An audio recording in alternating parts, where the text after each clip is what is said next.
గౌరవ ముఖ్యమంత్రి గారు ప్రత్యేకించి ఆ 58 అడుగుల విగ్రహాన్ని అమరావతి నడిబొడ్డున ప్రతిష్ఠించినందుకు ఒక్కసారి ఏరియల్ వ్యూ చూస్తూ ఉంటే చాలా చాలా ఆనందంగా చాలా గర్వంగా అనిపించింది.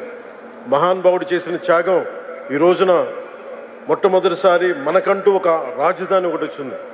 అటు ఇటు దాని నడిబొడ్డున ఈ రోజున వారి 58 అడుగుల విగ్రహాన్ని స్థాపించడం మనస్ఫూర్తిగా ముందుకు తీసుకెళ్లినందుకు నారా చంద్రబాబు నాయుడు గారికి ఆంధ్రప్రదేశ్ ప్రజలందరి తరపున వారికి నా ధన్యవాదాలు తెలుపుకుంటూ, వారి స్ఫూర్తిని మరింత ముందుకు తీసుకెళ్లిన నారా లోకేష్ గారికి మనస్ఫూర్తిగా నా కృతజ్ఞతలు తెలియజేసుకుంటూ సెలవు తీసుకున్నాను.